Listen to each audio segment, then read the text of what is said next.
And Kurt Bardella, also a NewsNation political contributor, Democratic strategist. We've, as I said, Kurt, talked a lot about the Bowman-Latimer race. Give us your take on that before we talk about Trump-endorsed candidates. What did it mean, if anything?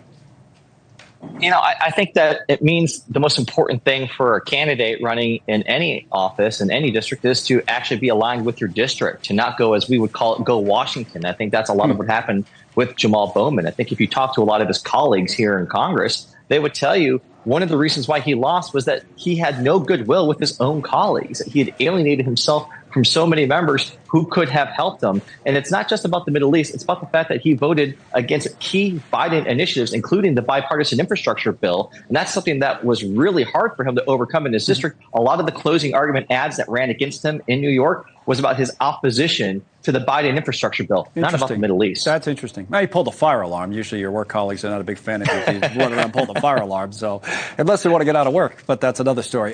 Denise, what do you make of the Trump-endorsed candidates who lost in primaries? Now, Utah was one, South Carolina and others. That's kind of interesting because a lot of times we do stories about Trump-endorsed candidates in primaries that win. Maybe not general elections, but primaries he usually does pretty well. What happened last night? Well, I just want to echo what Kurt just said, which is that all politics is local. And if you're not tracking with your district or your state, it doesn't matter whose endorsement you get, you're not going to win. I mean, that's the reality. If you look at Utah, how could somebody follow in the footsteps of the mold of Mitt Romney and be a Trump person? It just wouldn't make any sense. And so I don't know all the specifics of each of the districts in which the Trump-endorsed candidates lost. But it seems like if you don't have the finger on the pulse of what your constituents want, and if you have a personality like Bowman's, which was just unhinged, then you're not going to be able to carry it over the finish line.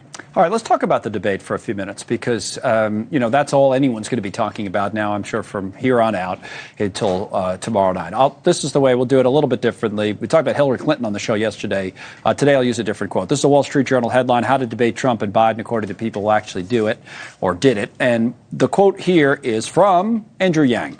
His weaknesses, he obviously faced Biden several times in debates, was that he didn't always conclude thoughts or arguments authoritatively, which sometimes made it seem like his train of thought wasn't complete or he was trailing off. So use that as a jumping off point. Kurt, we've heard plenty of criticisms of the former president and his debating style. What about the current president tomorrow night? Yeah, I mean, I think that if you're going up against President Biden, the goal is to make him look as old as possible, to really stoke that flame that this is someone who just, no matter what you think of him personally, he's just not up for the job, that the mental acuity isn't there. That's been a common theme we've seen from Donald Trump and Republicans throughout the entirety of this campaign. This is a high stakes moment where more eyes will be on Joe Biden than any point so far in his presidency. If he has a moment, what we'll call politely a senior moment, right, that will be the moment that will launch $1 billion worth of advertising between now and November. Maybe not lose him, Kurt, but it could definitely it could go a long way towards losing him the election. I mean, I know people exaggerate and pump these things up too much, but this one, should we believe the hype, Kurt, on just on Biden's point about his age and what he has to prove, that this is as big as it gets? I think that the fact that you're seeing in the run-up to the debate, a lot of the Republican Trump narrative is that Biden will be hyped up on drugs to get through the debate. That tells you that they are really honing in on his performance, on his energy, on his mental acuity. And I'll just say this as a Democrat, if he were to have, and I don't think this will happen, but if he were to have a Mitch McConnell moment where he pauses for like a really long period of time, right, game over. He won't even be the Democratic nominee if that happens. Right, if something like that dramatic. Right, but even if he just doesn't handle himself great, I think what's interesting, I think it's the most interesting part going in, just because we haven't seen it before, Denise, is this whole idea that the mics, and I assume they'll go through, that are supposed to be muted when someone else is talking, right? So this is the idea. We've talked about it all week, that it's supposed to, a lot of people say, oh, that'll help Biden. But I've been asking people, and I've just been wondering, this is sort of what we've been getting at, if you want to make Biden look like he's old, I think a lot of the Trump people have been arguing, just let him talk, let him go, that Trump interrupting him might give him more energy, so that the muted mics might actually work against Biden in some ways. I don't know. We'll see. But what do you think? Yeah, I don't know. We'll see. I mean, we'll see. There's a lot of factors that are not going to work to anyone's benefit, right? Actually, the way that this one's set up almost makes me think that Trump's team had a bigger hand in it than they'll ever admit, given that it's CNN.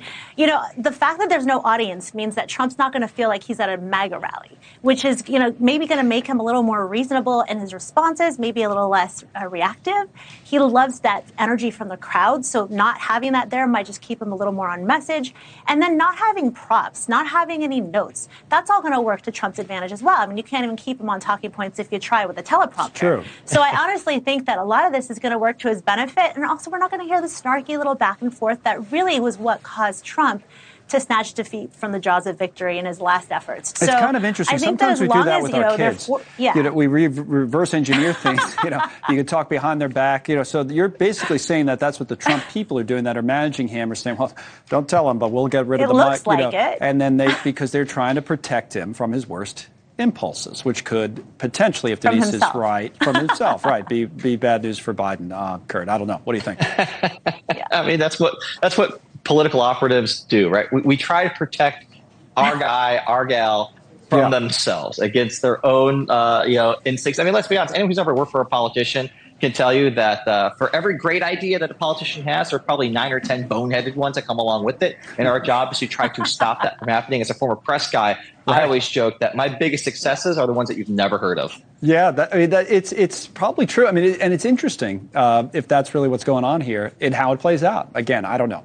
Maybe the mics, maybe they won't be able to turn them off the way, or maybe they won't even need a mic the way Trump talks. It might start that way. It may not finish that way with That's the mics. right. I think that it's going to, but it's interesting True. because we haven't seen it before. Thank you, Kurt. Thank you, Denise. We'll talk to you guys both soon. And again, tomorrow night, debate night with Chris Cuomo. That's our special coverage here on NewsNation ahead of the CNN debate starting at 8/7 Central only on NewsNation. So tune in for that. And coming up here, boy,